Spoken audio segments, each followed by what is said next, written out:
rush across the forest, monkey business on a sunny afternoon. Jungle life, I'm living in the open. Native beat that carries on. Burning bright, I fought a blood to signal to the sky. I see a wonder, there's a message get to you.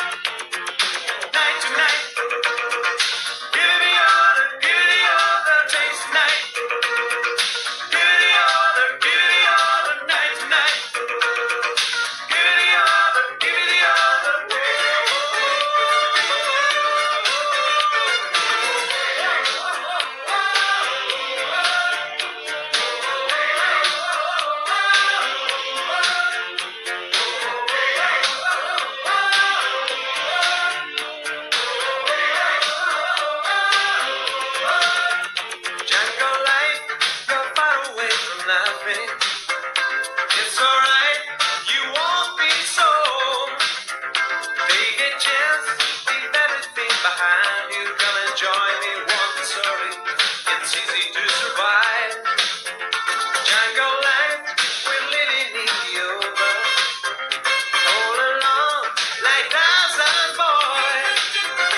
Hide and seek, we play along a rush. Across the forest, monkey business on a sunny afternoon. Night,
Logic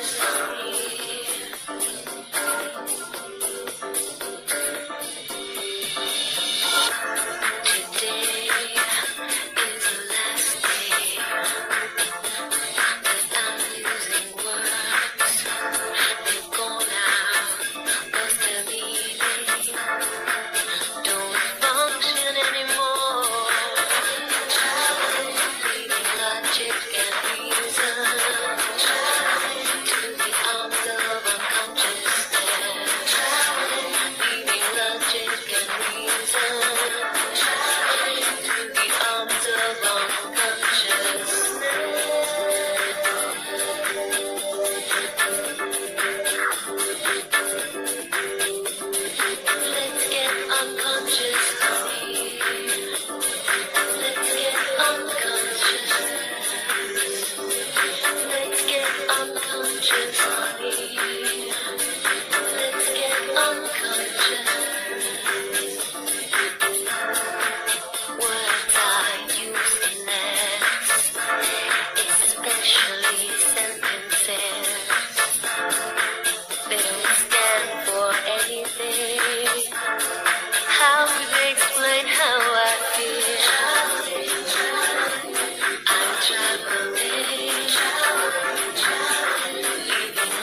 dreamt of San Pedro. It all seems like yesterday, not far away. Tropical, the island breeze, all of nature wild and free. This is where I long to be, La Isla Bonita. And when the sun was late, the sun would set so high, ring through my ears and sing my eyes your Spanish lullaby. Tropical, the island breeze.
sit your ass down.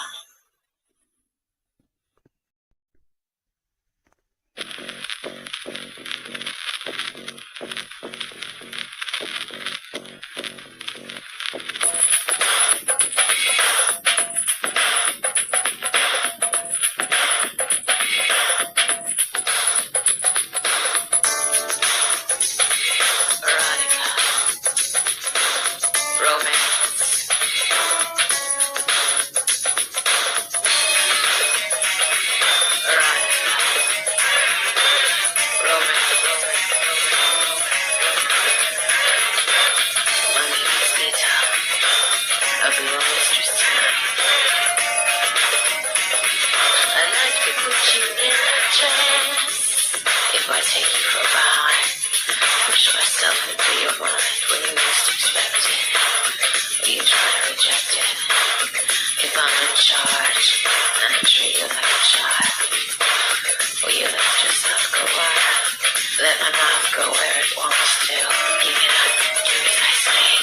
Give it up and let me have my way. I'll give you love, I'll hit you like a drop. I'll give you love, I'll teach you how to.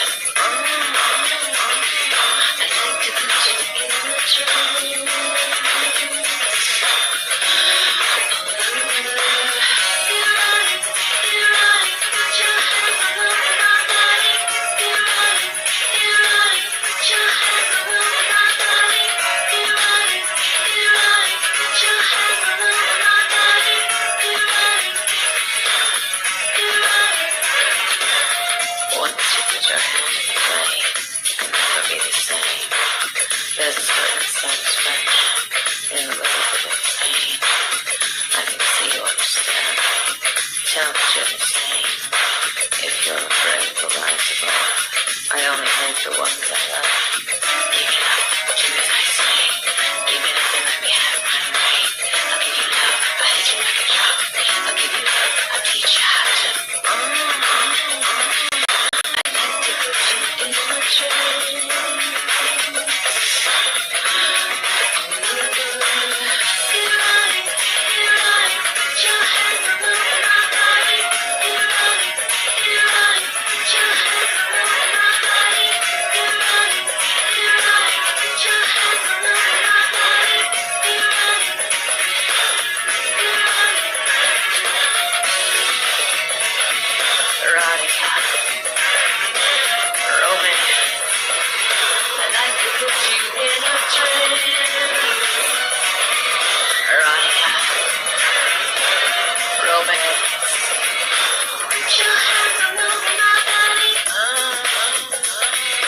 I don't think you know what pain is. I don't think you've gone that way. I could bring you so much pleasure. I'll come to you when you say, I know you want me. I'm not gonna hurt you. I'm not gonna hurt you. Just close your eyes.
Only the one that inflicts the pain can take it away.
follow me. Daddy couldn't be so wrong. Let you slip away, I'm gonna be there. And my mama made me learn this song. Bring your love to me, I'm gonna get you. That's why I can't help falling in love. I'll go deeper and deeper the further I go. Kisses sent from heaven above, make it free.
try to understand the reasons why.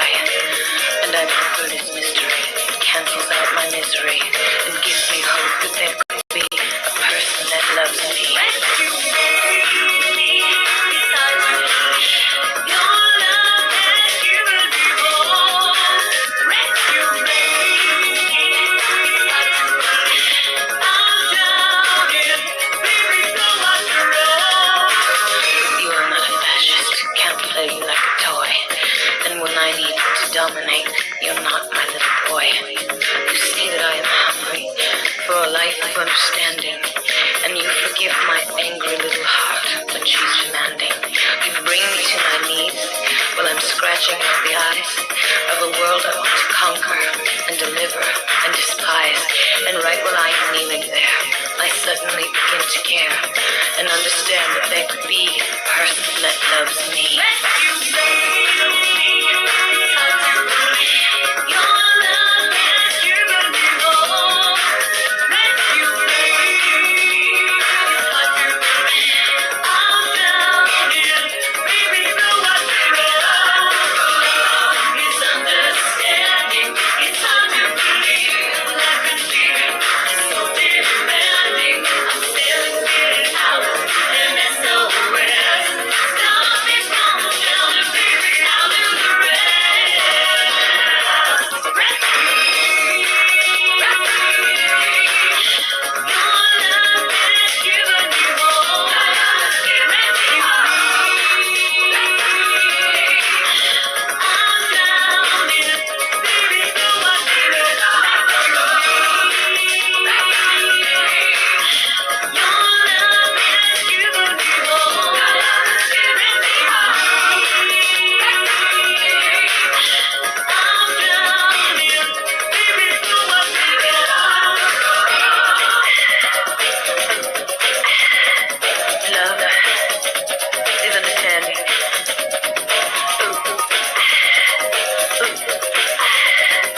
Love is understanding.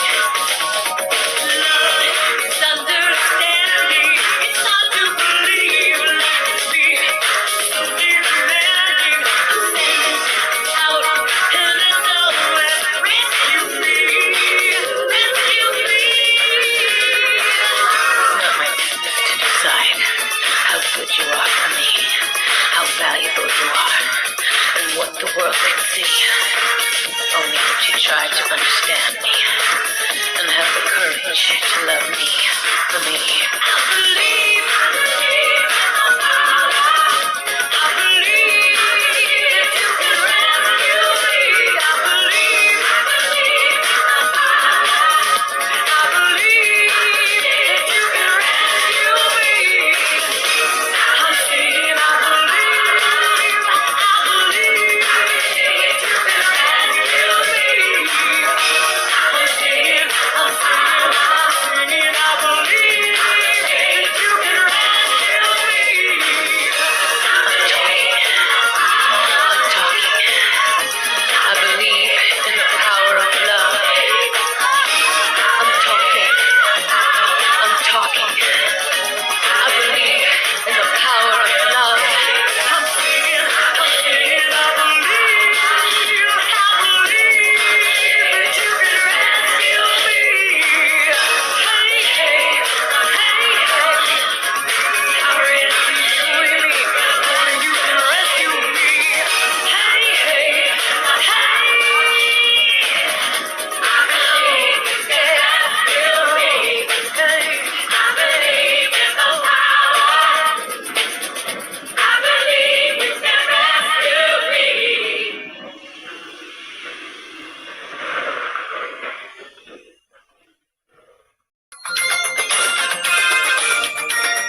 to that time, they seem so hard to find. Three came twice, took once a time to touch. Looking for little bewildered girl. Looking for little bewildered girl. Looking for Wales.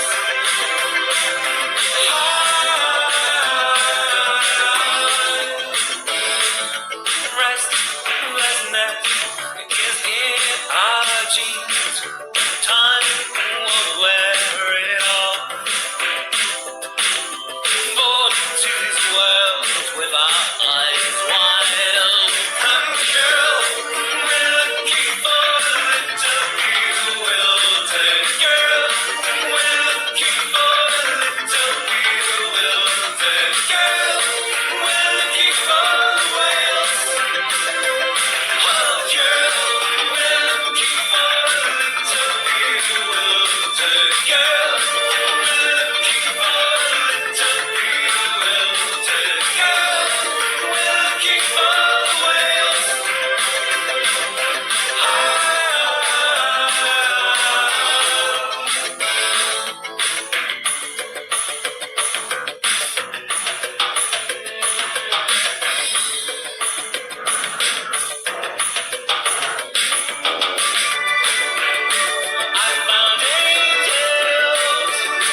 my love.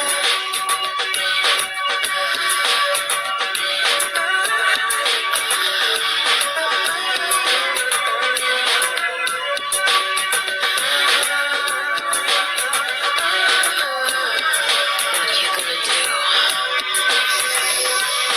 What are you gonna do? Talk to me. Tell me your dreams. Am I in them? Tell me your fears. Are you scared? Tell me your stories. I'm not afraid of who you are. We can fly. Poor is the man whose pleasures depend on the permission of another. Love me. That's right. Love me. I wanna be your baby.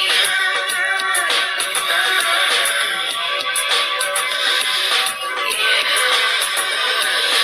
Wanting, needing, waiting for you to justify my love. I'm open and ready for you to justify my love. To justify my love. Wanting to justify. Waiting to justify my love. Praying to justify. To justify my love. To justify my love.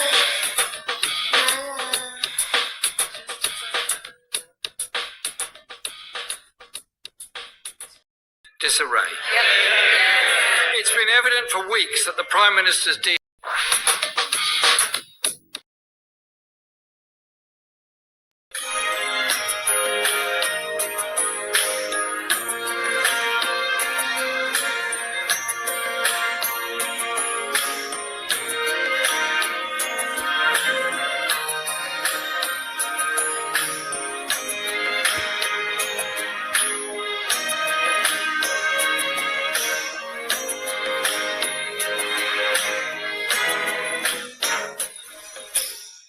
Take a bow, the night is over. This masquerade is getting older. Lights are low, the curtains down. There's no one here. Say your lines, but do you feel them? Do you mean what you say when there's no one around? Watching you, watching me. One lonely star. I've always been in love with you. I guess you've always known it's true. You took my love for granted. Why? Oh, why? The show is over. Say goodbye. Say goodbye. Say goodbye. Make them laugh. It comes so easy when you get to the part where you're breaking my heart. Hide behind your smile. All the world loves the clown. Wish you well. I cannot stay. You deserve an award for the role that you play. No more masquerade.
surface and every shadow.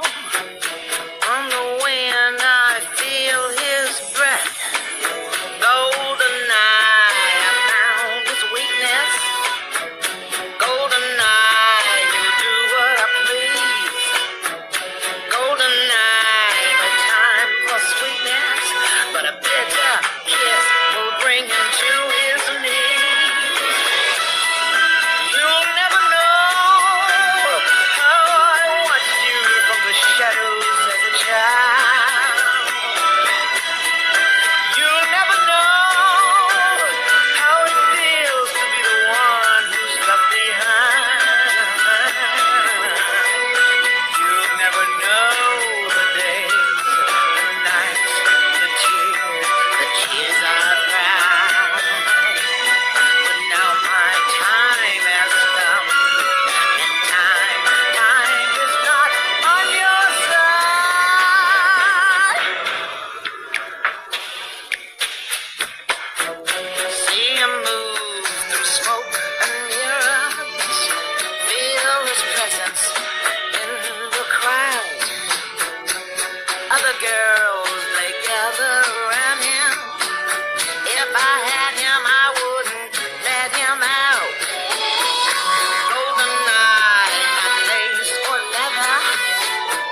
that you know, you turn me out, you know what to do.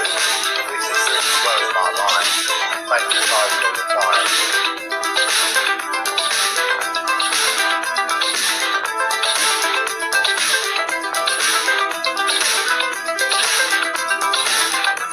Body's next to mine. I produce a sweat. Touch, I lose control. Now you know what's next. Fantasizing all the time. Move the body next to mine.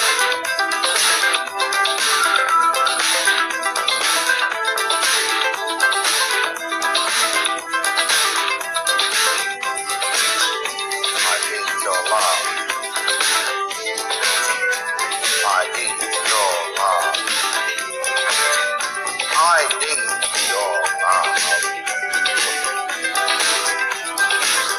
So make me wait too long. Oh, I need your love. Make me away, boy, your love.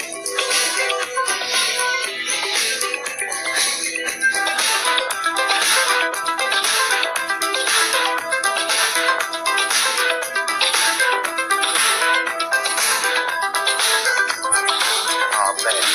Let's go.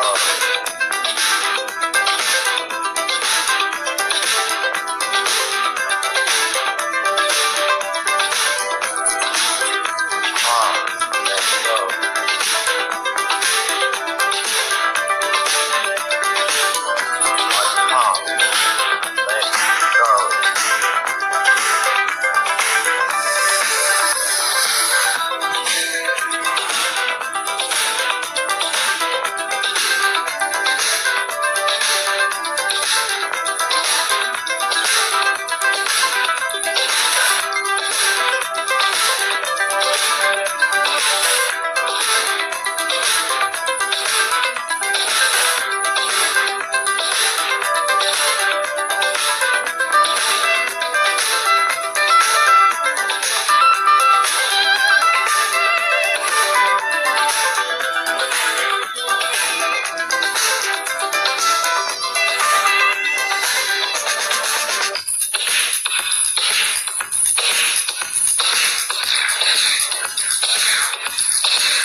Go.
my baby.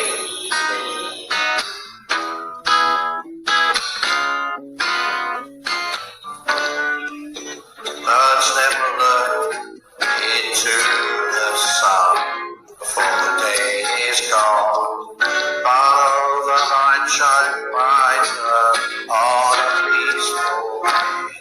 Stranger blue, leave us alone. Don't want to deal with you. Shed our stains, showered in the room that makes the rain.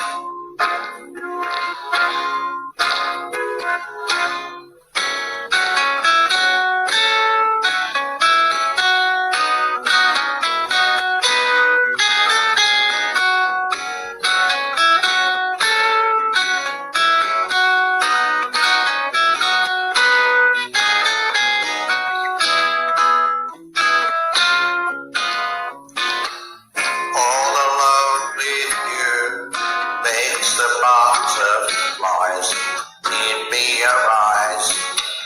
Slowly we make love, and the earth rotates to our dictates. Slowly we make love.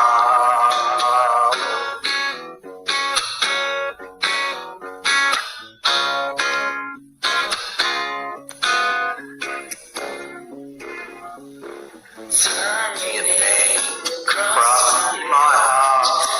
Want you to be my baby. Sigh your name crossed my heart. Want you to be my lady. Sigh your name crossed my heart. Want you to be my lady. Sign your name cross my heart. Want you to be my lady. Sign your name cross my heart. Want you to be my baby.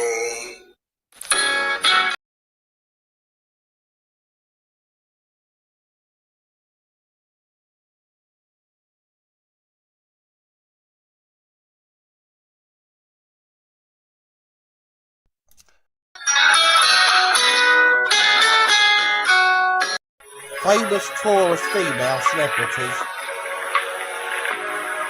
Just loaded up. Catherine Tate. Catherine Tate, number 1. Catherine Tate.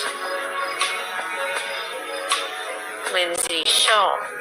I won't need to say the names because it says it in this Lindsay video. Shaw. Jordana Brewster. Jordana Brewster. Rachel Platt. Rachel Platt. Cleo Demetriou. Cleo Demetriou. Houston Sage. Houston Sage. Stana Katic. Stana Katic. Odair Rush.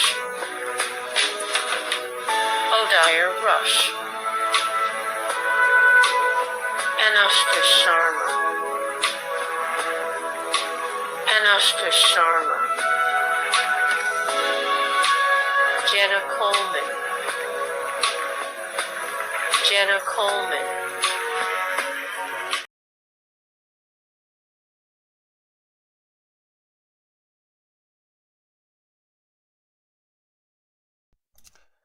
Right, this is famous Aryans. Famous Aries celebrities. I don't know if it's just going to be singers or a mixture of people just seeing this video. This is one of the first videos I found of that.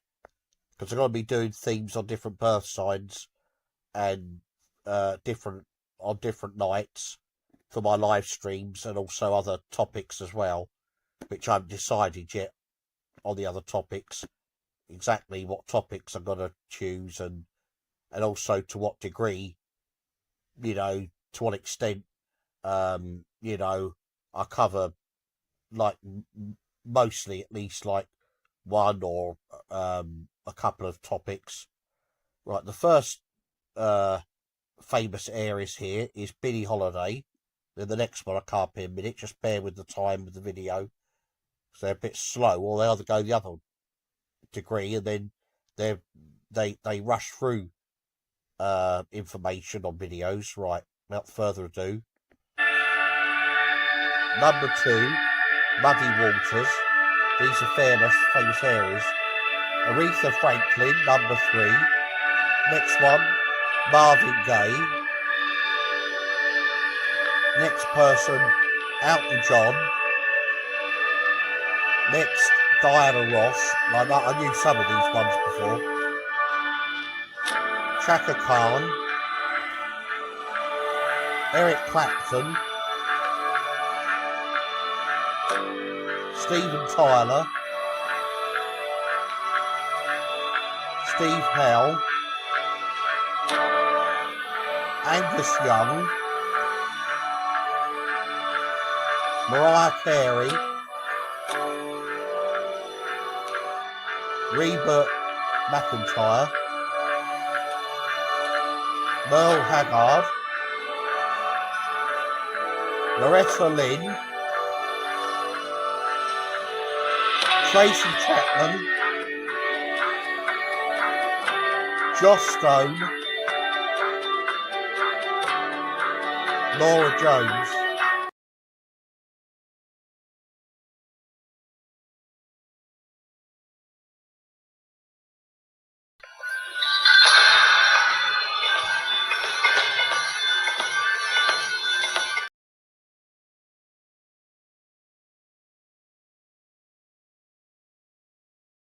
Famous Taurus female celebrities. Just loaded up. Catherine Tate. Catherine Tate, number 1. Catherine Tate. Lindsay Shaw. I won't need to say the names because it says it in this Lindsay video. Shaw. Jordana Brewster. Jordana Brewster. Rachel Platt. Rachel Platt. Cleo Demetriou. Cleo Demetriou. Houston Sage. Houston Sage. Stana Katic. Stana Katic. Odair Rush. Odair Rush. Anushka Sharma. Anushka Sharma. Jenna Coleman. Jenna Coleman.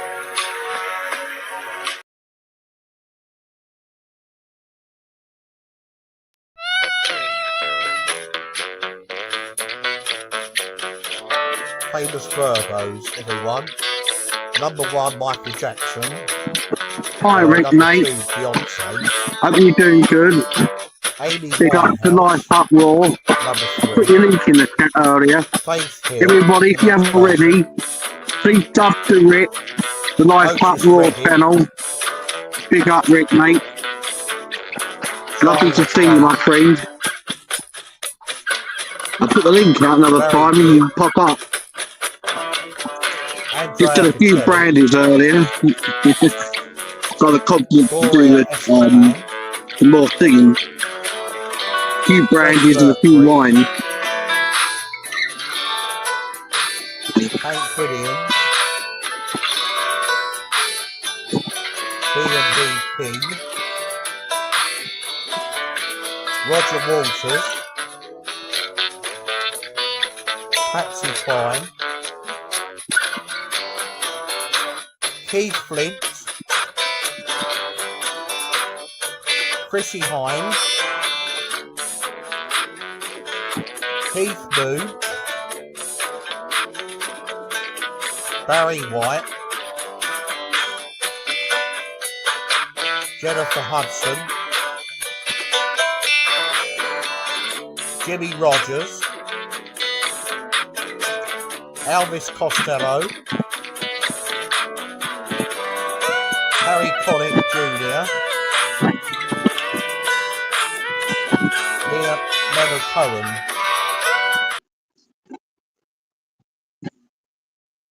Like why it bothered you so much, they'll sometimes in return have such an intense reaction to it. It's like they feel so guilty that they caused you to feel like this. But it's not always. Sometimes they're just going to be upset and pissed at you. But I mean, sometimes, you know, they are going to demonstrate, oh, like I'm very empathetic. Like I feel so bad that, you know, I made you do this.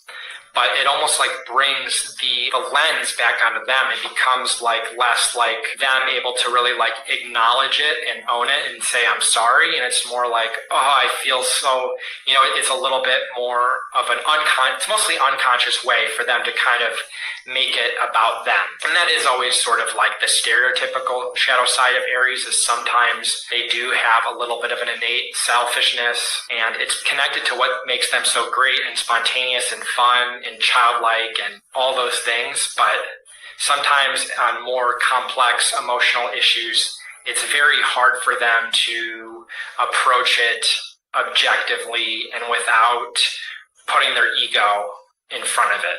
It's hard for all of us, but it can be especially hard for an Aries woman. The TLDR, though, or the big takeaways, is that Aries woman is someone that is unlike any other woman. She has such an energy, such a zest for life.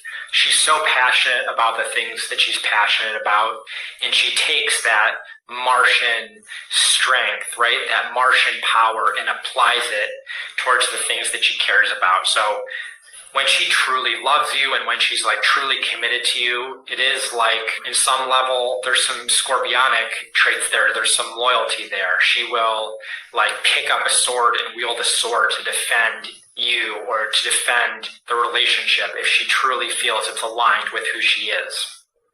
Sometimes Aries women have a reputation for being like unfaithful or unreliable, or, you know, maybe they have wandering eyes. This is really like happens mainly in the context of where Aries woman is in a situation that's just not aligned with the life that she wants, and she needs excitement, she needs stimulation, she needs that kind of novelty. It doesn't have to be from other people or partners. Or I should say romantic partners, right? She's going to want to meet a lot of people. Tends to be very extroverted. She tends to be very charming and sexy. Like, you have to be very secure in yourself and be okay with the fact that she may have a lot of different friends and a lot of different male friends. So respect that, but also, you know, like I said earlier, continue to bring excitement and ideas and adventure and interest in doing things into the relationship. Find ways to share in that novelty together. It's really when an Aries woman feels incredibly boxed in. They feel like the relationship has become less about this fun enjoyment with two people that really love each other and more like this sense of duty and constriction and routine. That's when Aries woman, just for her own like sanity and essence, might break out.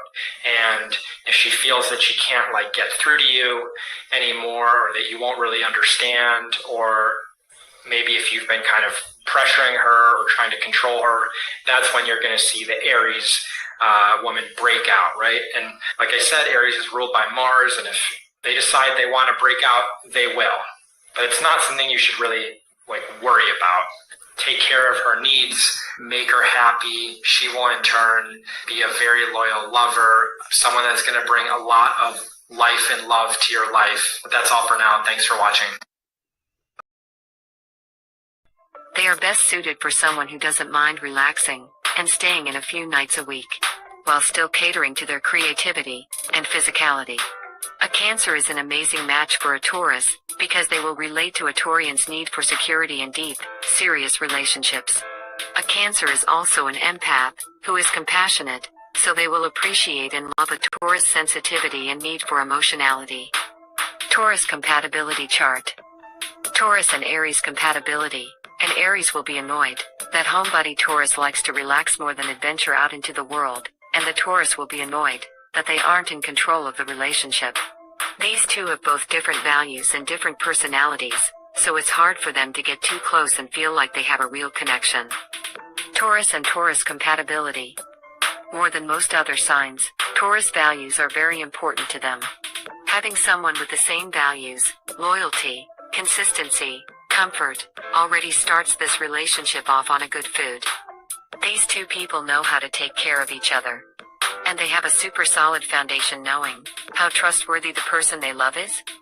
Taurus and Gemini compatibility. A Taurus prizes loyalty and stability above all else, which feels stifling to any Gemini they date. Similarly, a Taurus finds Gemini's ways chaotic and unpredictable. These signs stress each other out. Taurus and Cancer compatibility. This has the potential to be one of the best matches in the zodiac. Taurus and Cancer are similar people with complementary values. They will enjoy building a happy home life together, having an extremely loyal and supportive partner, and spoiling each other with physical touch, comforting meals, and endless affection. Taurus and Leo compatibility. Jealousy will be a big problem in this relationship, as a Taurus will never be comfortable with Leo's need for attention.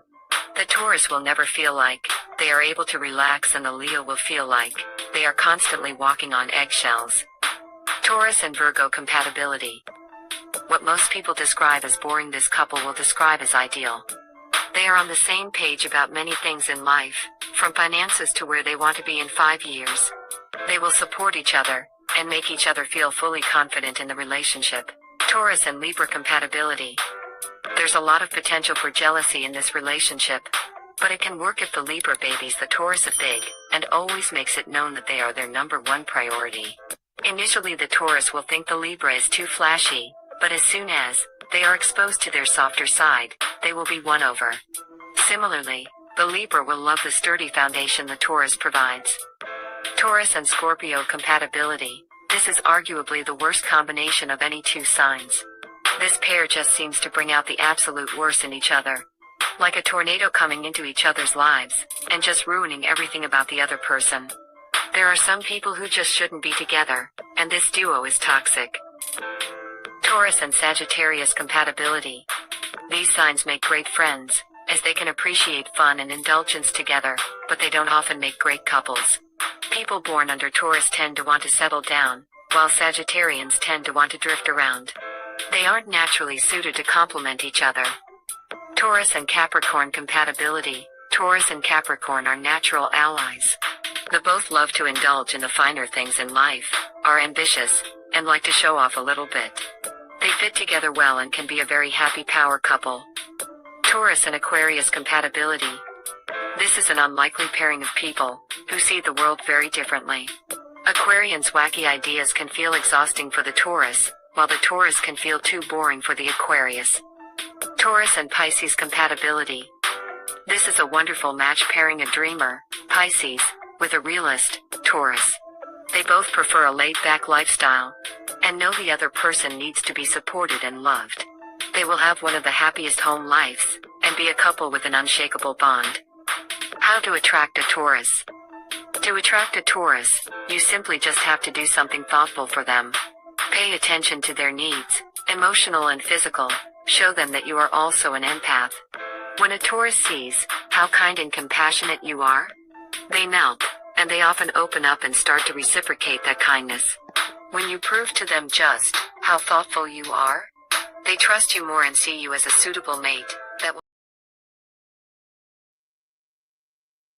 They are best suited for someone who doesn't mind relaxing and staying in a few nights a week, while still catering to their creativity and physicality. A Cancer is an amazing match for a Taurus, because they will relate to a Taurian's need for security and deep, serious relationships. A Cancer is also an empath, who is compassionate, so they will appreciate and love a Taurus' sensitivity and need for emotionality. Every flaw, every inconsistency, every slip is meticulously catalogued and exposed with surgical precision. The ability to identify exactly where the imperfections lie, combined with their sharp verbal articulation, turns Virgo into a devastating critic. They don't attack with explicit emotion or anger, which would make it easy to dismiss their criticism as emotional exaggeration. Instead, they present irrefutable facts, logical analysis, and concrete examples, completely dismantling their opponent with the force of indisputable truth. This ability to deconstruct someone using only precise observations and factual analysis is particularly dangerous because it leaves little room for defense. How can you argue against someone who is technically just pointing out facts? Have you ever felt the weight of being analyzed by a Virgo who decided to expose all of his inconsistencies? The fifth element that makes Virgo potentially the most dangerous sign in the zodiac is their almost superhuman strategic patience. While signs like Aries or Sagittarius can react impulsively to provocations, Virgo has the rare ability to withstand insults, injustices, and even direct attacks without showing an immediate reaction. This restraint does not mean passivity. It is calculated waiting. Virgo intuitively understands that the most effective revenge is not the quickest, but the most meticulously planned. They may wait months or years for the perfect moment, that moment when the person who wronged them will be most vulnerable, or when the impact of their response will be maximized. During all this time, they continue to behave normally, sometimes even in a friendly manner, without giving the slightest indication that something is being plotted. This ability to compartmentalize emotionally, to keep complex plans underway while presenting themselves with complete normality to the outside world, is what makes their eventual actions so devastating. It comes when no one else is expecting it, when defenses have long since dropped. Can you imagine the destructive power of someone who can plan perfectly while everyone around them doesn't even suspect their true intentions? The sixth characteristic that makes Virgo a dangerously powerful sign is its ability to precisely identify the weak points in any system, organization, or person. Ruled by Mercury and representing the energy of analysis and discrimination, Virgo has a natural talent for seeing flaws that others simply cannot. While most people only see the functional surface of things, the Virgo look goes deeper, identifying misaligned gears, inefficient procedures, inconsistent arguments, or self-destructive behaviors.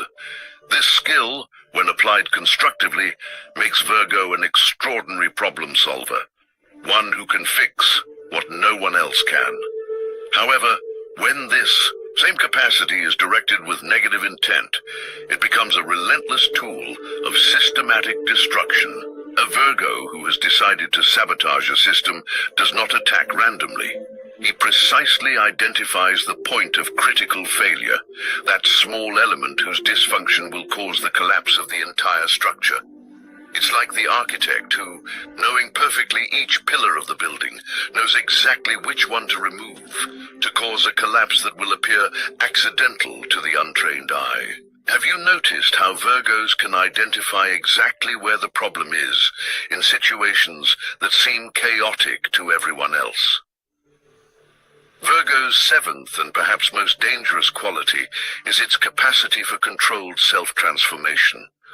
While signs like Scorpio are known for their intense and often turbulent transformations, Virgo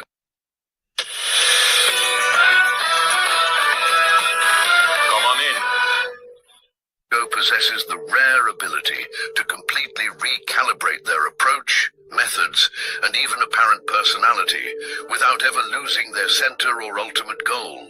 This tactical flexibility combined with strategic firmness makes the Virgos particularly formidable adversaries. When they realize that one approach isn't working, they don't stubbornly insist on the same path. They step back, analyze, adjust, and come back with a completely different approach. Ability creates the perfect camouflage for your operations. Virgo communication also carries a potentially dangerous element that few recognize at first glance. While signs like Gemini tend to use words with charm and versatility, Virgo uses language with surgical precision. Each word is carefully selected not only for its literal meaning, but also for its connotations, implications, and possible interpretations. A Virgo skilled in communication can construct seemingly harmless sentences, but are loaded with secondary meanings that only the intended recipient will fully understand. This ability to communicate multiple layers of information simultaneously, combined with their extraordinary perception of nuances in incoming communications, allows them to operate at levels of subtext that completely escape most people's perception. What many do not realize about Virgo is that their apparent coldness or emotional detachment does not mean an absence of deep feelings, but rather an extraordinary control over the expression of these feelings. Beneath the calm, rational surface lies an intense and complex, yet rigorously disciplined emotional world. This ability to feel deeply while maintaining complete control over their external reactions allows Virgos to navigate emotionally charged situations with a clarity that other signs simply cannot maintain.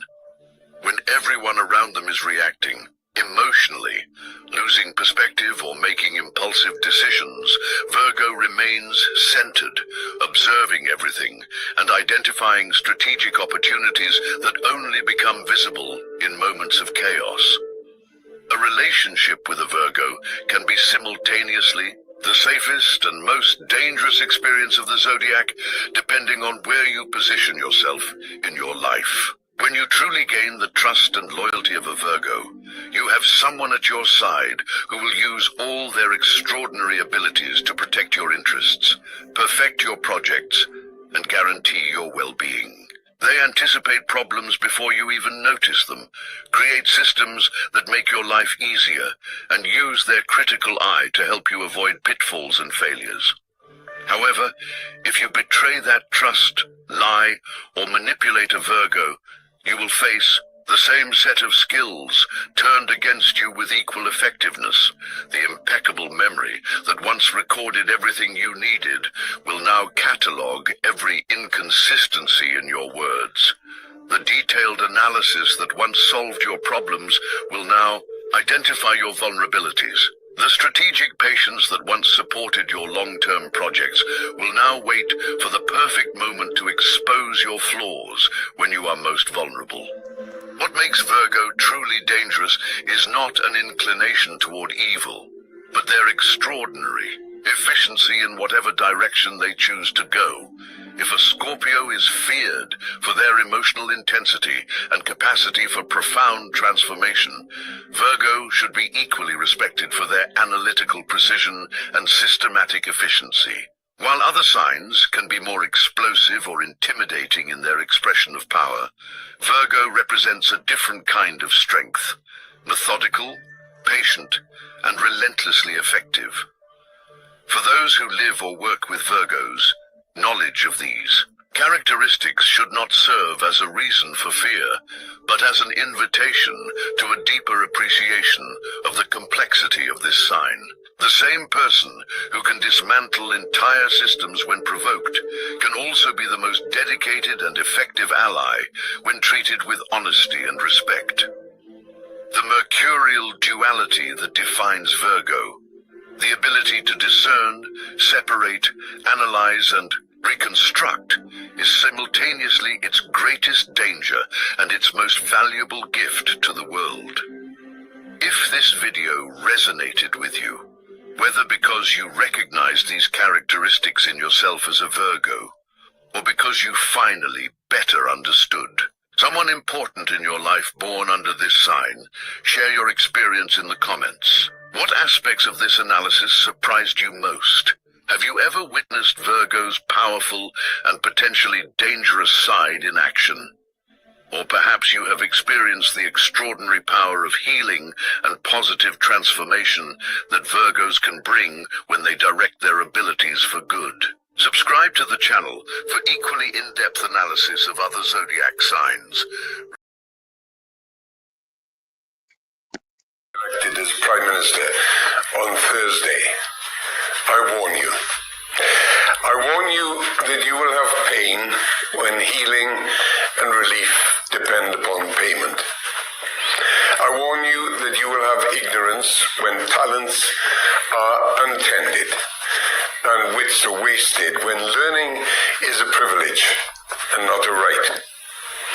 I warn you that you will have poverty when pensions slip and benefits are whittled away by a government that won't pay in an economy that can't pay.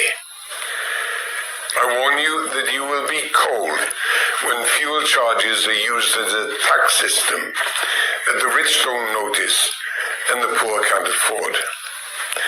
I warn you that you must not expect work. When many cannot spend, more will not be able to earn. When they don't earn, they don't spend. When they don't spend, work dies. I warn you not to go into the streets alone after dark or under the streets in large crowds of protest in the light. I warn you that you will be quiet when the curfew of fear and the gibbet of unemployment makes you obedient. I warn you that you will have defense of a sort at a risk and at a cost that passes all understanding. I warn you that you will be homebound when fares and transport bills kill leisure and lock you up. I warn you that you will borrow less when credit loans, mortgages, and easy payments are refused to people on your melting income. If Margaret Thatcher wins on Thursday, I warn you not to be ordinary. I warn you not to be young. I warn you not to fall ill. I warn you not to grow old. Henry's News at 10 with Neil Kinnock in Bridgend.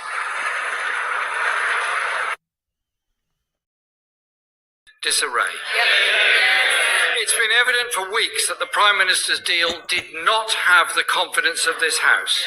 Yet she ploughed on regardless, reiterating, this is the only deal available. Can she be clear with the House? Is she seeking changes to the deal or mere reassurances? Does she therefore accept the statement from the European Commission at lunchtime saying that it was the only deal possible, we will not renegotiate, our position has not changed? Ireland's Taoiseach, Leo Varadkar, has said it is not possible to renegotiate the Irish border backstop, stating that it was the Prime Minister's own red lines that made the backstop necessary. Exactly. So can the Prime Minister be clear? Is she now ready to drop further red lines in order to make progress? Yeah.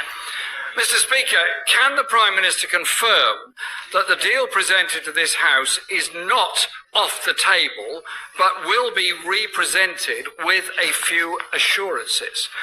Bringing back the same botched deal either next week or in January, and can she be clear on the timing, will not change its fundamental flaws and deeply held objections right across this House, which go far wider than the backstop alone. Mr. Speaker, this is a bad deal for Britain, a bad deal for our economy, and a bad deal for our democracy. Our country deserves better than this. The real damage, the deal damages our economy, and it isn't just the opposition saying that. The government's own analysis shows this deal would make us worse off. If the Prime Minister cannot be clear that she can and will renegotiate a deal, then she must make way.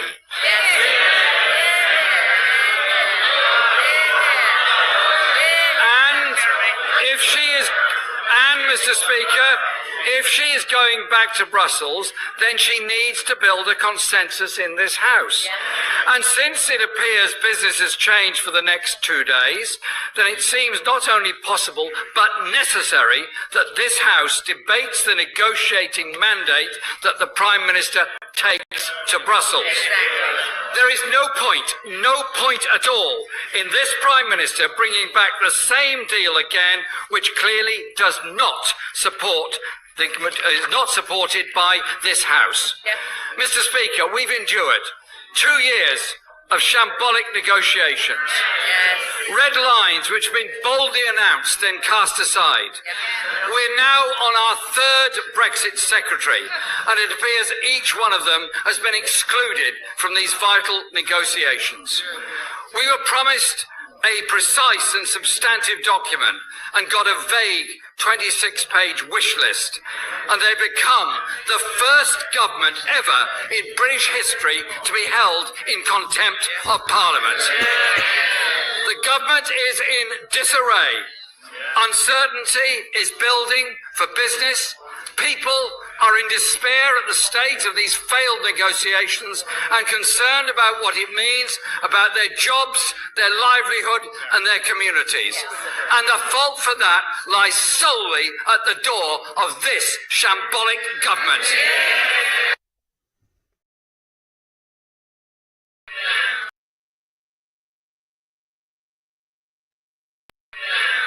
The Prime Minister is trying to buy herself one last chance to save this deal. If she doesn't take on board the fundamental changes required, then she must make way for those who can.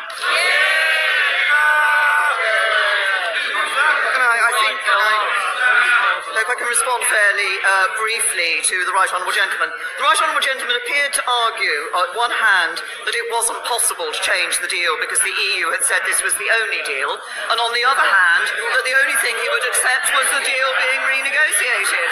No, the Right Honourable Gentleman quoted the European Union as saying this was the only deal, and then goes on to say that the whole deal needs to be renegotiated.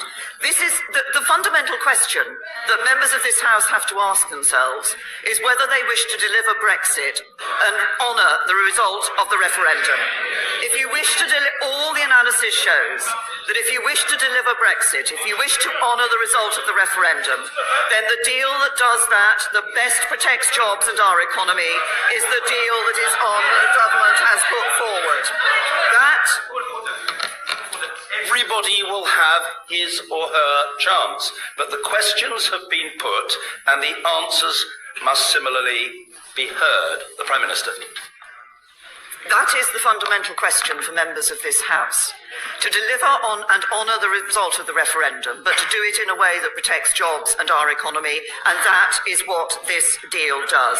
The Right Honourable Gentleman talks about a number of issues. He wants to be in the customs union such that free movement would have to, and the single market and free movement would have to be accepted. He refuses to accept that any deal requires a backstop, because that's our commitment to the people of Northern Ireland. He claims he wants to negotiate trade deals, yet wants to be in the customs union, fully in the customs union, that will not enable us to negotiate those trade deals. And finally, he says about uncertainty for British business. I can tell the Right Honourable Gentleman that the biggest uncertainty for British business lies not in this deal, but on the front bench of the Labour Party.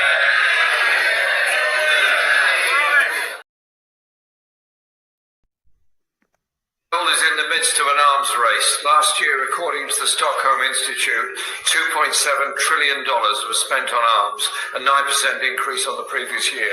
He's proposing a very substantial increase in defence expenditure by this country. What I find sad and disappointing is in the review, there is no analysis, there's no documentation, there's no process of how we reduce tensions around the world, bring an end to the existing conflicts, and enhance and empower the world's institutions like the United Nations to avoid conflict in the future, so we can deal with the real issues of insecurity, of poverty, hunger, which forces so many people to become refugees around the world. Surely there is a way that we could be doing things that brings about a more peaceful world rather than just pouring more and more money into weapons. The world is in the midst of an billed as a turning point, a chance to deliver, in particular on the promises made to working class communities during the general election. But it doesn't come close. The government's boast of the biggest investment since the 1950s is frankly a sleight of hand. It's in fact only the biggest since they began their slash and burn assault on our services, economic infrastructure and living standards in 2010. And having ruthlessly forced down the living standards and life chances of millions of our people for a decade, the talk of levelling up is a cruel joke. The Chancellor expects plaudits for half filling the investment hole his party created in the first place. Amid a blizzard of hype, he's claiming today marks the biggest capital injection since the 1950s. But, Mr. Speaker, this is actually all smoke and mirrors. As a percentage of GDP, it only returns us to the levels we had before the Conservatives slashed investment so drastically in 2010. The Conservative Party, whatever they say, will never stand up for working class communities. They will always put the interests of their wealthy friends first. The reality of today's announcements will become clear, and the hard sell and the spin will fade away, and this budget will then be seen to be a lost opportunity, a failure of ambition and a bitter disappointment to all those people who had been promised so much. But from what we've heard today, they're actually going to see very, very little.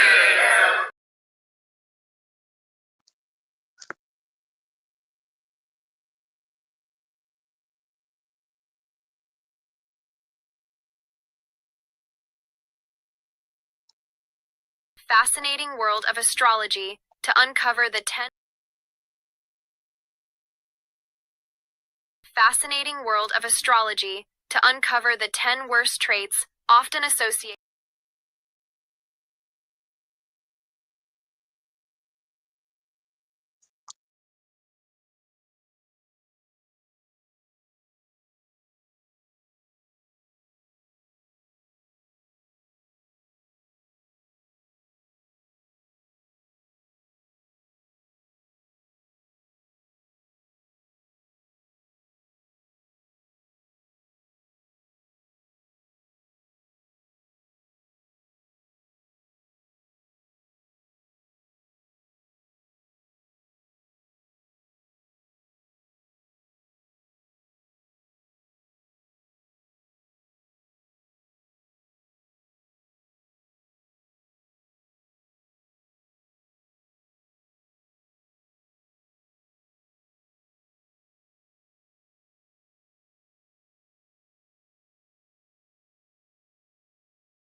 I took up golf recently. I thought I'd never play this game. Old man.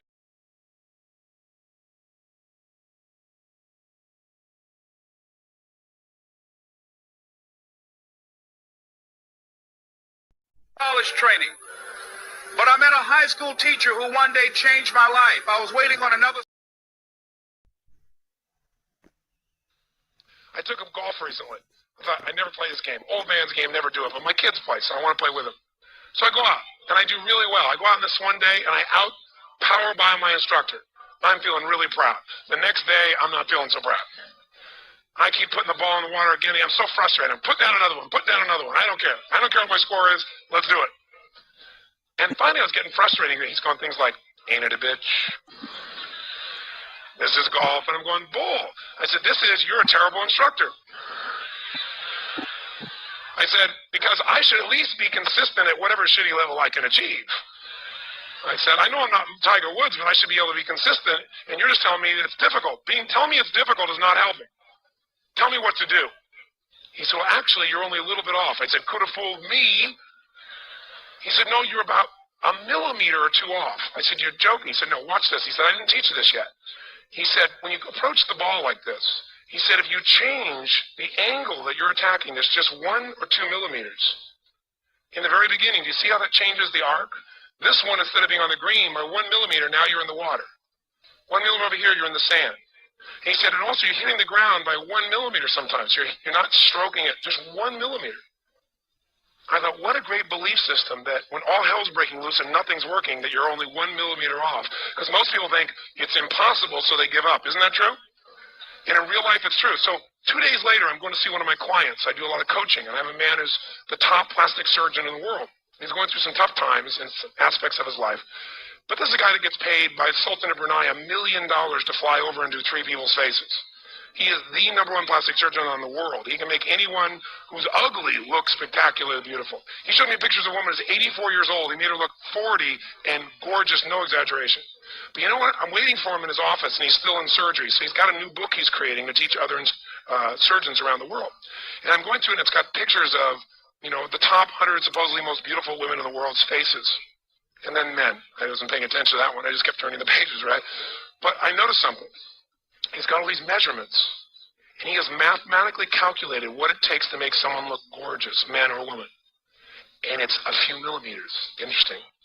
For example, on a woman, the distance between the top part of your lip and your nose, this little distance, the measurement of that, if you're beautiful, gorgeous, is the same size as your eye. If it's 1 millimeter more, you have an average face. If it's 2 millimeters more, you are butt ugly. Okay. The difference between butt ugly and gorgeous is 2 millimeters. He's got about a dozen of these little 1 or 2 millimeter changes he makes, and it's a different person. It is unbelievable. So a very powerful belief to leave today with would be, nothing's working, I'm 1 millimeter away. What little thing do I change? And when I do, it changes everything. Because I'm heading this direction, I make this little shift. You take that out an hour from now, a day from now, a week from now, a month from now, you have a totally different destination from that direction. But the 1 millimeter change, I'll show you one of them right now. Check this out. Stay in a state of certainty. Some of you lost it. Intensify it, whatever it takes. Intensify. Make your move. Come on. Make your move. Say yes. Say yes. Say yes. Say yes. Now feel that in your body. Don't let go of it. Now watch. Here's the difference between being certain and being uncertain. Did you see that? Certain, uncertain.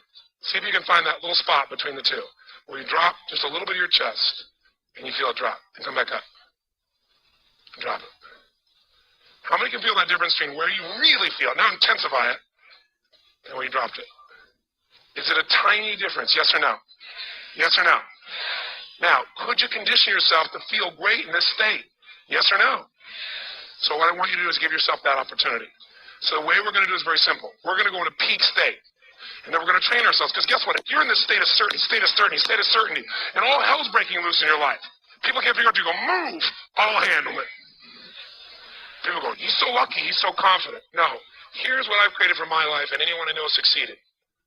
I'm a 17-year-old kid from Azusa, California, with no real education other than self-education, with no background, with parents that did their best, all of them, with no money, but I did one thing. I love people, And I had an enormous demand I made upon myself, and I sculpted my mind and my emotions to get me to do whatever it would take to achieve it.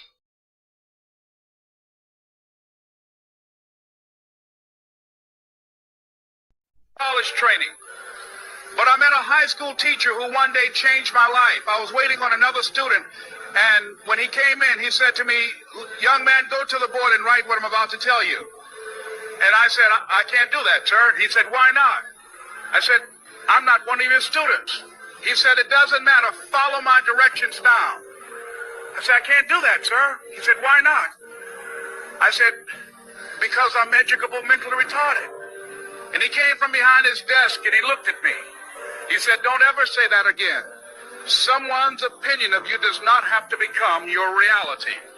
And as he talked, my heart began to beat fast. Tears began to run down my eyes, and I was in the back just listening to him, because the speech he was giving, that speech was for me. And he said, "Les Brown," he said, "if you want to do anything worthwhile in life, you've got to be hungry."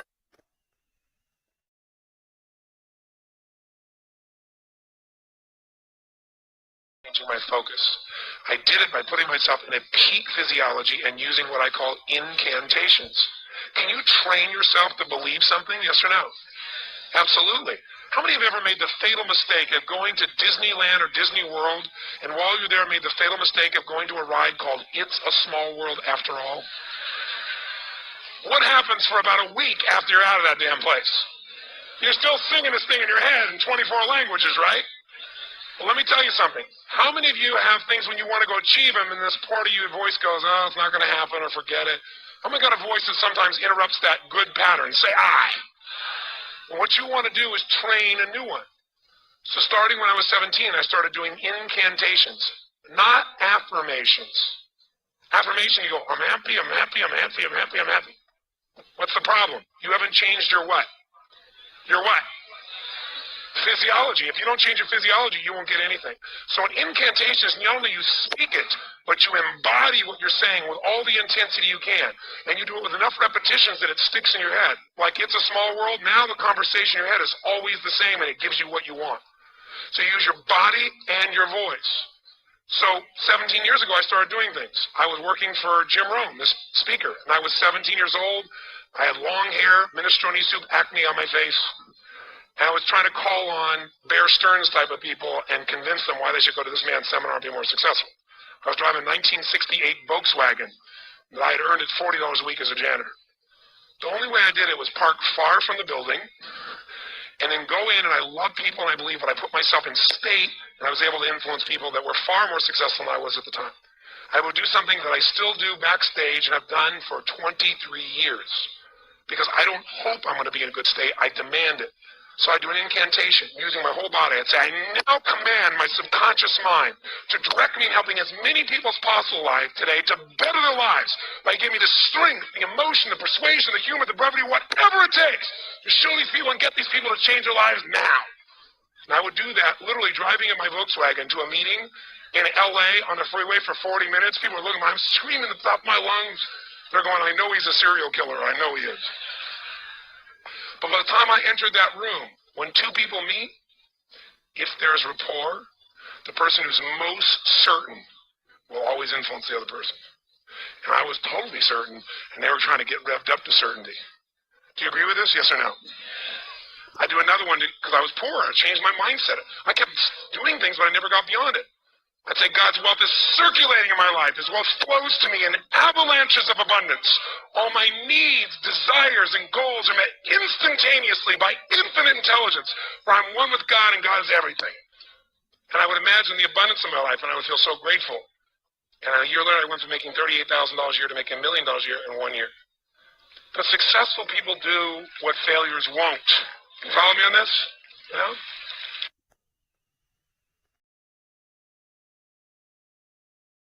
Origin story of one of the most revered animals in the zodiac, the rooster. Have you ever wondered how the rooster earned its place amongst the esteemed dragon, cunning ox, and the wise monkey?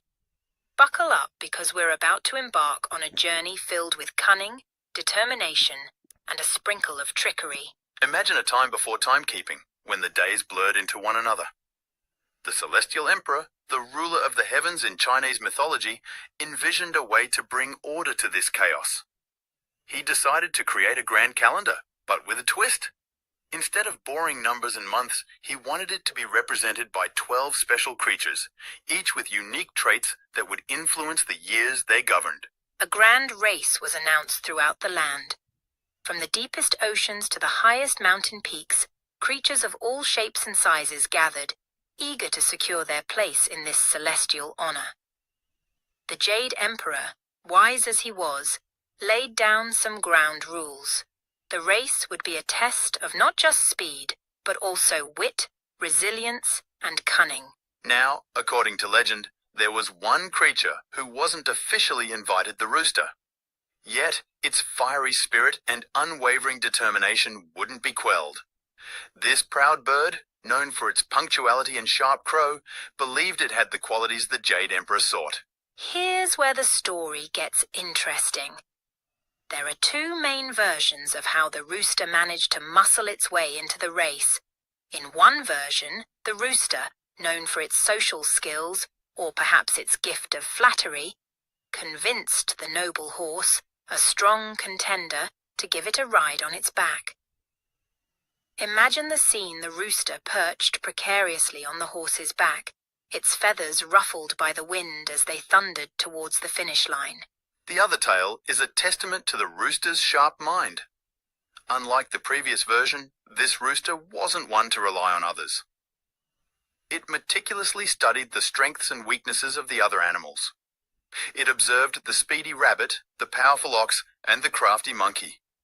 Using its keen intellect, the rooster calculated the exact time the race would likely end. As the race reached its climax, with the other animals nearing the finish line, the rooster made its move. It emerged from the shadows, not with a burst of speed, but with a perfectly timed crow that echoed across the celestial plain. This audacious act, some might say cheeky, marked its arrival right before the finish line. And that, my friends, is how the bold and clever rooster earned its rightful place in the esteemed Chinese zodiac. But the story doesn't end there. To this day, the rooster is a symbol of responsibility, loyalty, and punctuality. Those born in the year of the rooster are said to be hardworking, observant, and incredibly determined. They are the early risers, the alarm clocks of the world, ensuring that opportunities are seized and promises are kept. The rooster's influence can be seen throughout Chinese culture. Farmers relied on its crow to mark the start of their day. Traditional folk art often depicts the rooster proudly perched on rocks or among blooming peonies, representing resilience and prosperity.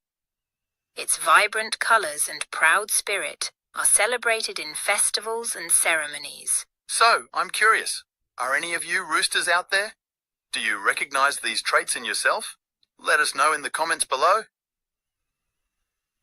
It's always fascinating to see how these ancient stories get into the extreme side of Libra. What's the first thing? Beyond narcissistic and self-absorbed. Now, a Libra is about beauty. They love beautiful things. And they like to wear beautiful things. They like their home to be beautiful. But an extreme Libra will be beyond self-absorbed in this area. They'll be beyond narcissistic. They will be all about themselves. In their home, even if they have other family members living in the home, they will want everything in place all the time. They're extreme in that way. They do not want things out of place, and everybody will need to abide by those rules. But they're narcissistic and they're very into themselves. They're very self-absorbed, and they don't like it when they're not the attention grabber. What's the second thing that is extreme side of Libra? They can be very bad parents. I mean, if you're narcissistic, beyond narcissistic, if that's even possible, you're not going to be a good parent because your focus is going to be on yourself. Now, a Libra oftentimes will want the world to see them a certain way. They cannot have it any other way. They will control that as best they can. And that is through their children. They will try to control their children, make their children be a certain way, because they want to have the world view them in a certain way. And they're bad parents in that way. They use their children as pawns almost. They use their children for a certain look, to look a certain way. They're just bad parents. And in the home, they will not pay their children any attention. They will not give their children love. They'll be mean to their children. It's just an extreme. This is an extreme side of Libra. Just bad parents. Unloving, uncaring until they're out in public. And then they'll, be a little different. But what's the third thing that is the extreme side of Libra? Shopaholics and unnecessary purchases. You can find a Libra at a mall. If you were to go to a mall right now and you would, just take a poll and walk around the mall and ask each person if what their sign is, they'll likely be a Libra. Libras are shopaholics and they buy unnecessary things. They can have a closet full of things and they want more. They'll buy the same thing 3 times, or they'll have something very similar to what they've already bought. They're shopaholics and they spend money unnecessarily. They buy things that they simply do not need. And their closet becomes something of a shrine for them.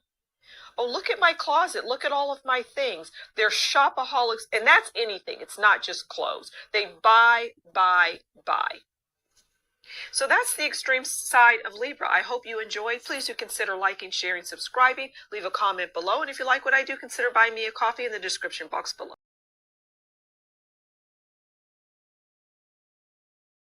Fascinating world of astrology to uncover the 10 worst traits often associated with Virgo individuals. Now, don't get us wrong. Virgos can be incredibly wonderful people, but like all zodiac Virgos, they come with their own set of challenges. So, buckle up as we explore these traits that can sometimes make Virgos a bit difficult to handle. Critical. Virgo individuals, while detail-oriented, can border on overly critical territory. Not just towards others, but they're equally harsh on themselves. Their high standards can make them quick to spot flaws, often leading to unintentional negativity in their interactions. Perfectionistic. The pursuit of perfection. It's a noble quest, but Virgos tend to take it to the extreme. Their pursuit of flawlessness can be exhausting, both for themselves and those around them. They set lofty expectations and might struggle when reality doesn't meet their idealistic visions. Overanalytical. Ever been stuck in analysis paralysis? That's a common pitfall for Virgos. Their tendency to overthink every detail can lead to a never-ending cycle of indecision. This can be frustrating for them and anyone trying to make plans with them. Judgmental. Virgos' impeccable standards can sometimes lead to a judgmental attitude. They hold themselves and others to rigorous criteria, making them prone to forming quick judgments. Unfortunately, this trait can strain relationships, as people feel unfairly evaluated. Pessimistic. While Virgos might seem practical and grounded, their penchant for worrying can tip into pessimism. This glass half-empty outlook can dampen the spirits of those around them, and even hold them back from seizing new opportunities. Nitpicky. The devil is in the details, they say, and Virgos know it all too well. However, their habit of nitpicking can drive others up the wall. Focusing excessively on minor imperfections can make them miss the bigger picture. Aloof. While Virgos are often caring individuals, they can have a hard time expressing their emotions. Their tendency to be emotionally reserved can come across as aloof or distant, making it challenging for them to connect on a deeper level. Overly cautious. Taking risks? Not Virgo's favorite pastime. Their cautious nature can sometimes border on excessive, preventing them from stepping out of their comfort zone. While this trait keeps them safe, it can also hinder personal growth. Inflexible. Change can be a struggle for Virgos. Their inflexibility stems from their love for routines and structure. New situations or unexpected shifts might leave them feeling overwhelmed and resistant to adapting. Overly self-critical. Perhaps the most challenging trait for Virgos is their tendency to be overly self-critical. They hold themselves to sky-high standards, often leading to feelings of inadequacy. This internal struggle with self-acceptance can take a toll on their mental well-being. And there you have it, folks. A deep dive into the 10 worst traits that can sometimes cast a shadow on Virgo individuals. Remember, nobody's perfect, and these traits, while challenging, are just a part of what makes Virgos unique.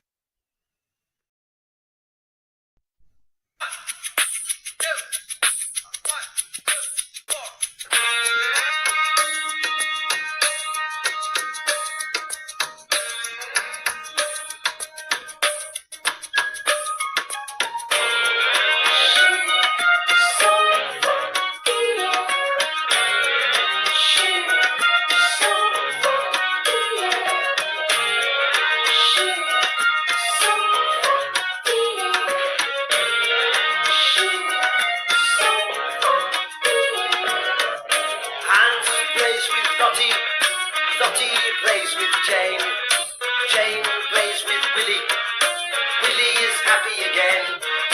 Suki plays with Leo, Sasha plays with Brit, Adolf builds a bonfire, Enrico plays with it.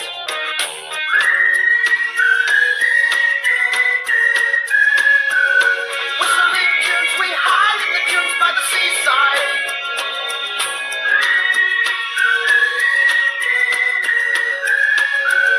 Whistling tunes, we're kissing baboons in the jungle. It's a knockout. If looks could kill, they probably will. In games without frontiers, or without tears. If looks could kill, they probably will. In games without frontiers, war without tears. Games without frontiers, war without tears.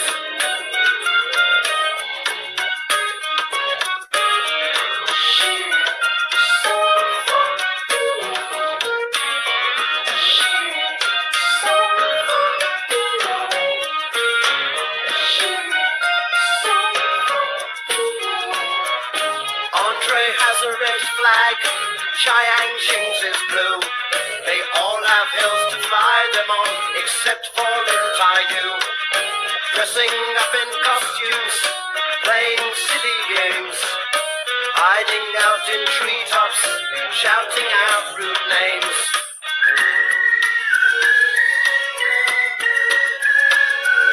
Whistling tunes, we hide in the tunes by the seaside.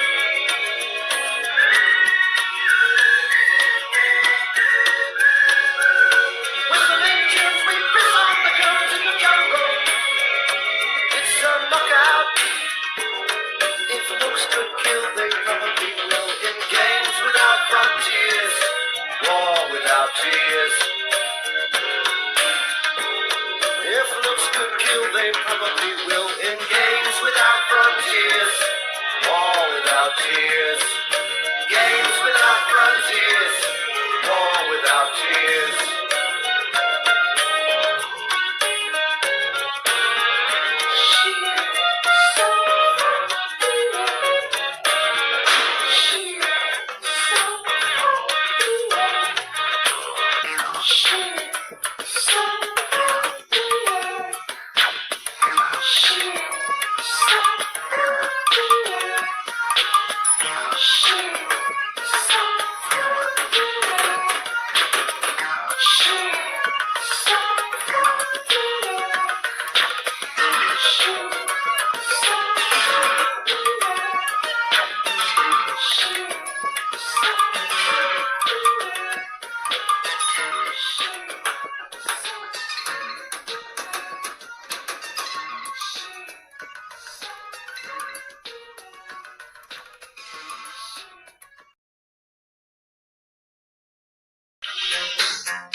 me.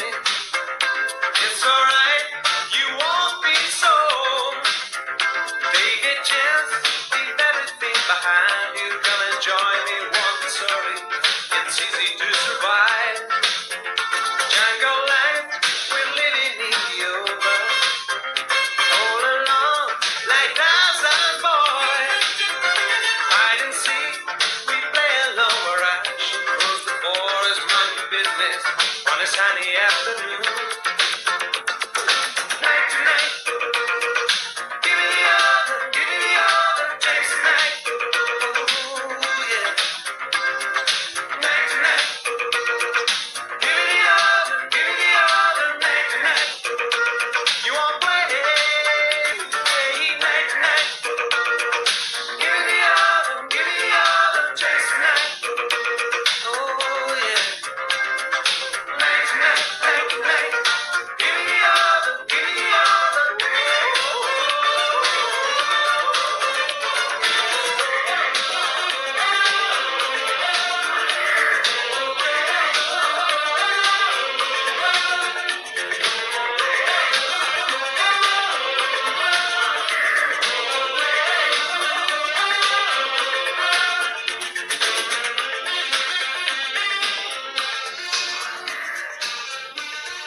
I love you. Never know how much I care. When you put your arms around me, I get a fever that's so hard to bear. Listen to me, baby. Hear every word I say. No one can love you the way I do, 'cause they don't know how to love you my way. You give me fever when you kiss me, fever when you hold me tight, fever in the morning, fever all through the night. Sunlight's up the daytime, moonlight's up the night. My eyes light up when you call my name, 'cause I know you're gone.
Let's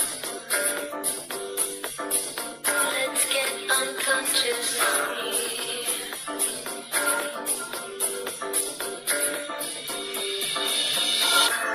Today is the last day that I'm using words. They've gone out, lost their meaning, don't function anymore. Leaving logic and reason to the arms of unconsciousness. Leaving logic and reason to the arms of unconsciousness.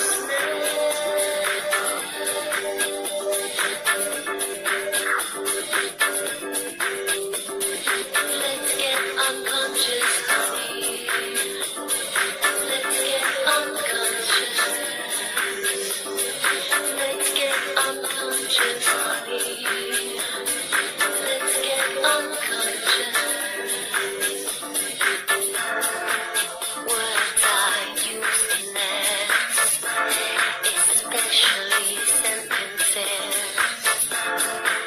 They don't stand for anything. How could they explain how I feel? I'm traveling.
coast of San Pedro.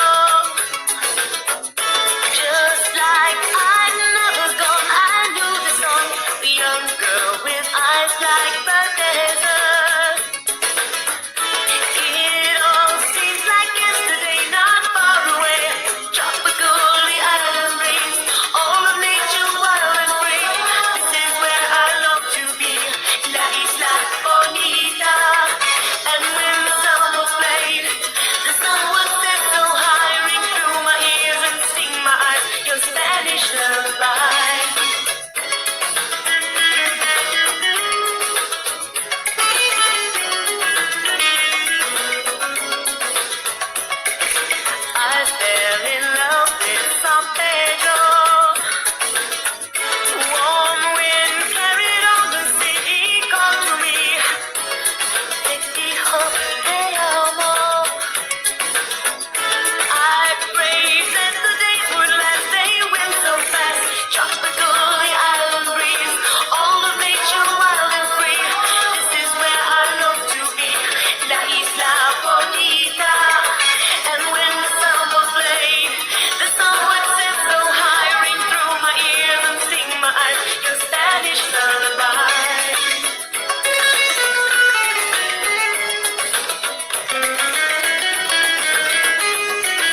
Leave her heart, heart.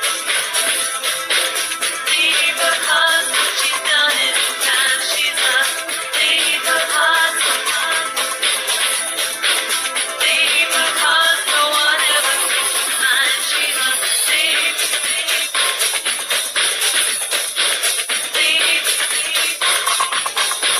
She's not. Leave. Leave her heart. No one ever takes what's mine.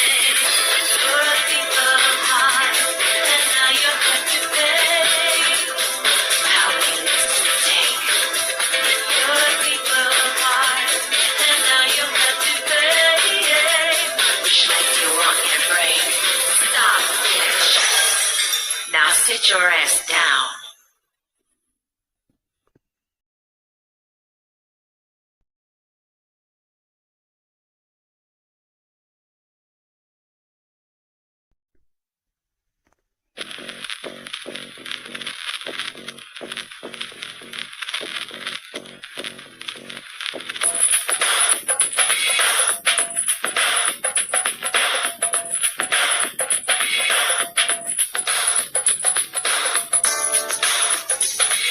Erotica. Romance.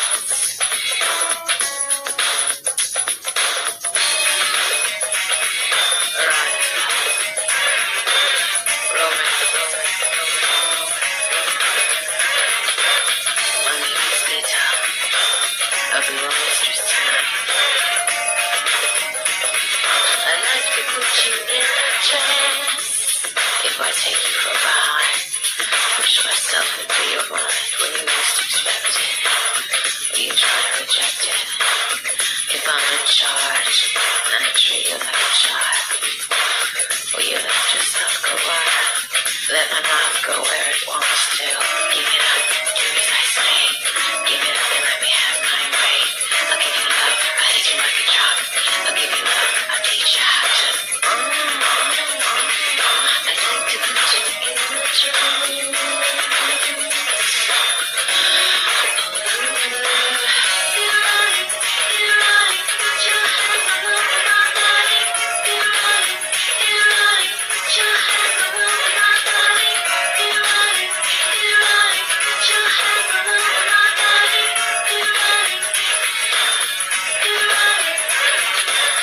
Once you put your hand in the play, you can never be the same.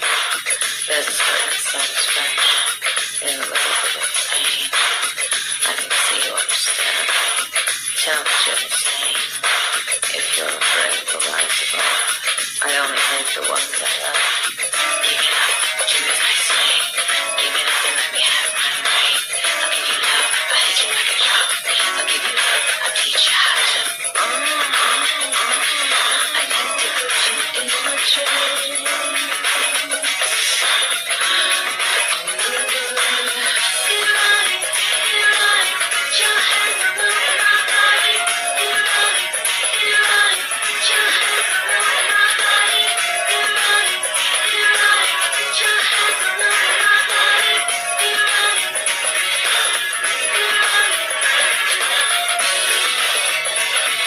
Erotica. Romance. I'd like to put you in a trance. Erotica. Romance.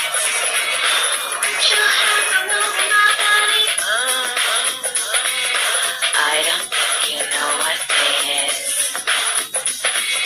I don't think you've gone that way. I could bring you so much pleasure. I'll come to you when you say, I know you want me. I'm not gonna hurt you. I'm not gonna hurt you. Just close your eyes.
anything. That's what my mama told me. Round and round and round you go. When you find love, you'll always know. I let my father hold me. Daddy couldn't be all wrong. Let you slip away, I will be there. And my mama made me learn this song. Bring your love to me, I'll forget you. That's why I can't help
you try to understand the reasons why.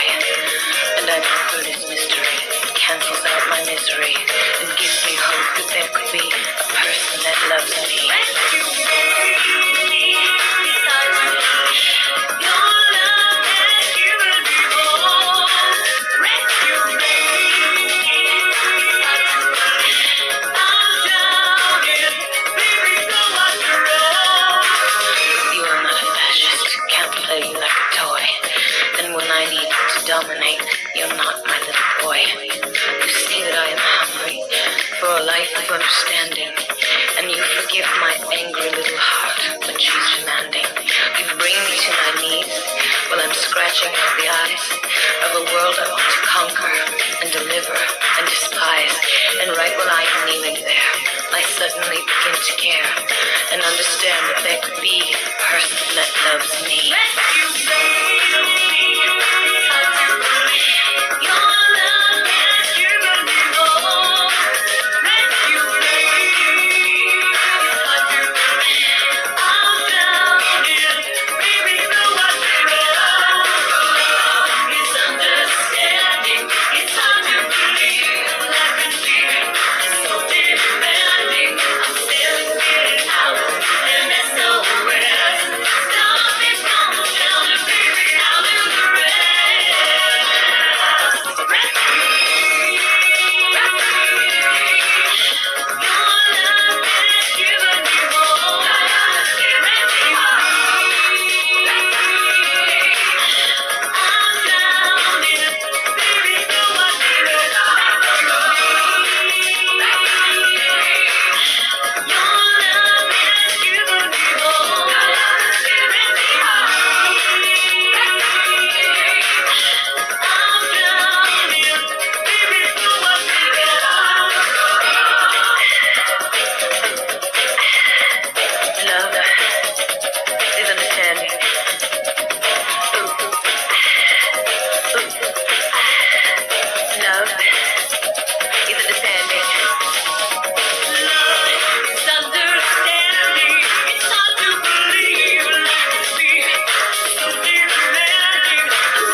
Try to understand me and have the courage to love me for me.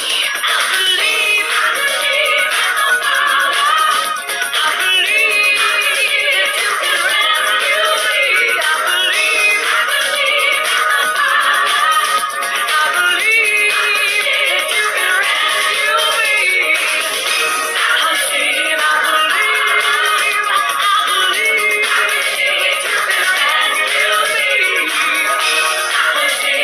I'm singing, I believe that you can rescue me.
It's the way we feel tonight, as if it's all real. Alright. My love, won't you come back to our love? Now our reaction. That love that moves my body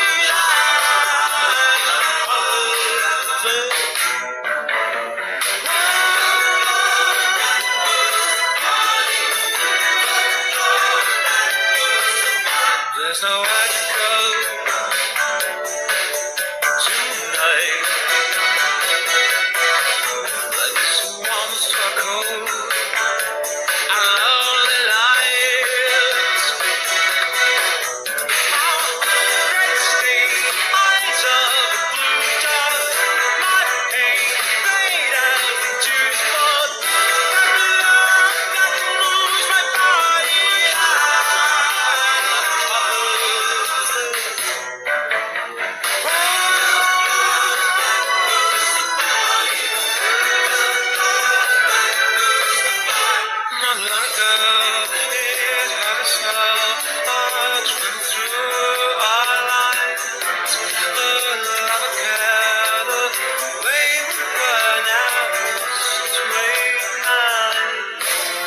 it's the way we feel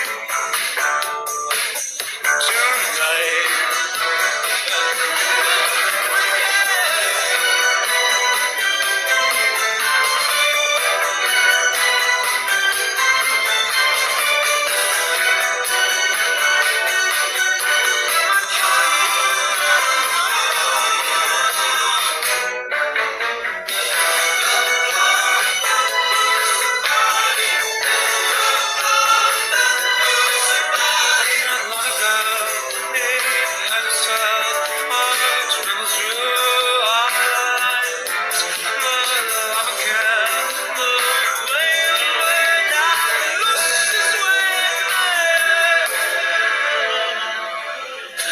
It's the way we feel tonight. Let the sun warm to our cold and lonely light. My love, won't you come back to our love? Now our reaction. That love that moves our bodies now.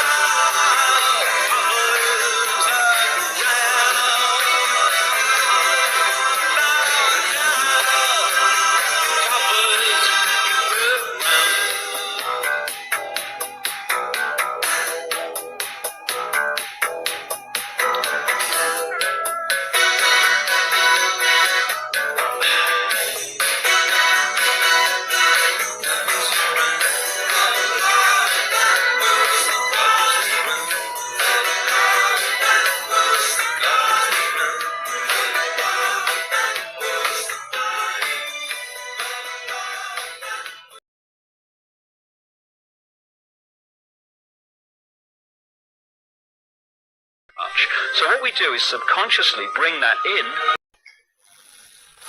Let's get into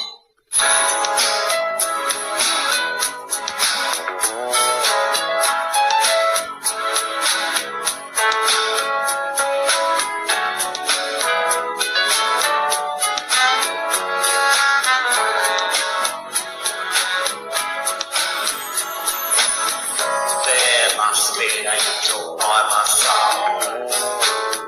Something heavenly to you.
clock strikes 3.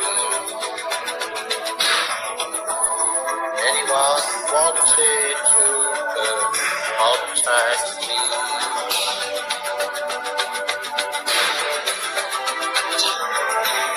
Dead and alive, till break of day.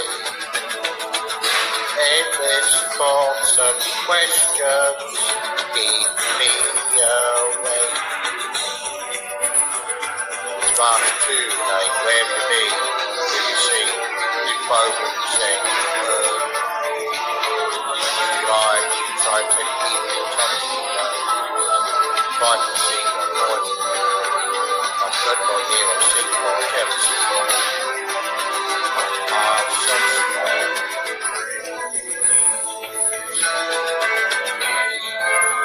Wish I never met you. Oh, I could bear to let you know. Head of dawn till break of day. Endless thoughts and questions keep me awake.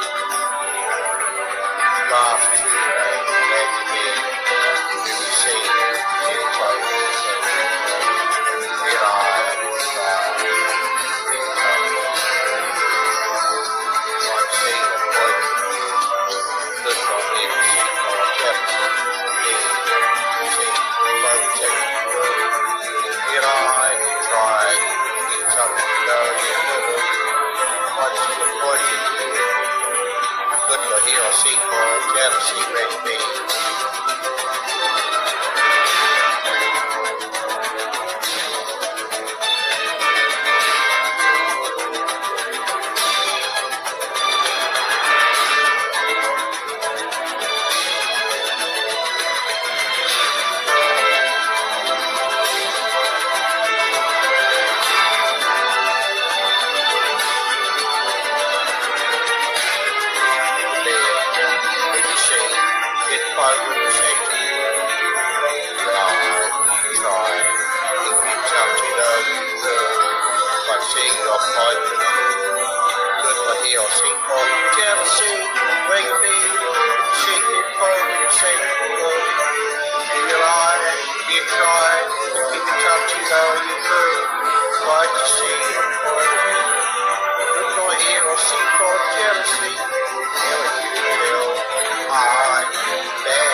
fever when you hold me tight.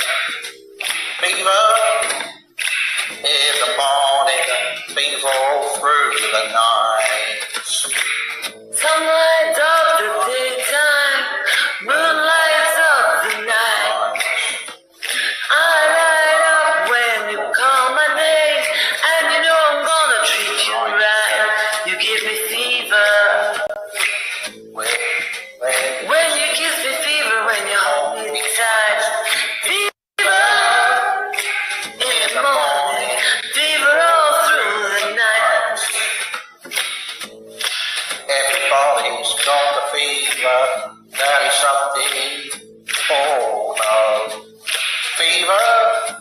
such a new thing.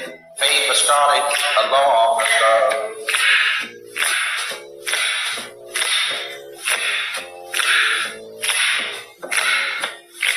Romeo loved Juliet. Juliet felt the same. When he put his arms around her, he said, Julie, baby, you're my flame. Don't give us fever. When we kiss that fever, oh, baby, fever, I'm on fire. Fever, yeah, I burn for a soul.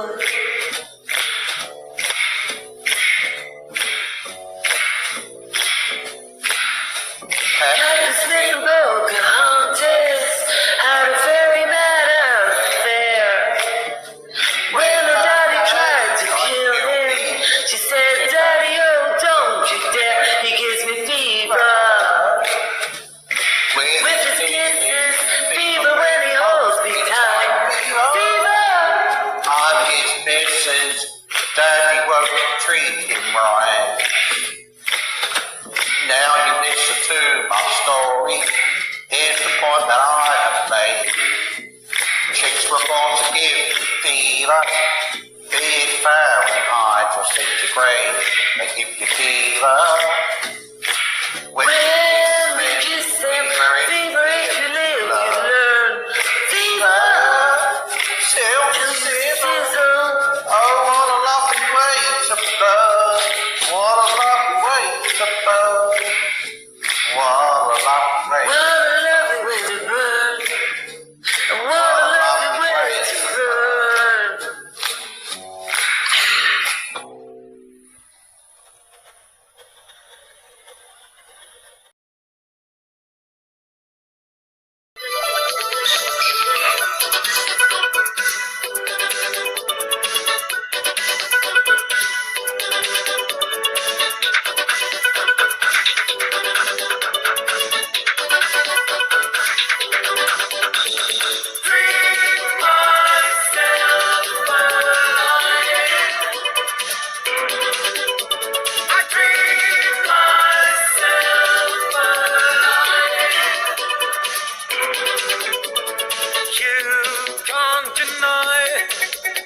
There's something dark against the light. All I can say, it doesn't have to be this way.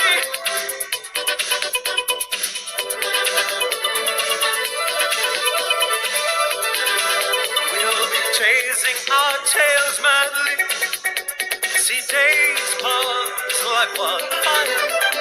Right from the start,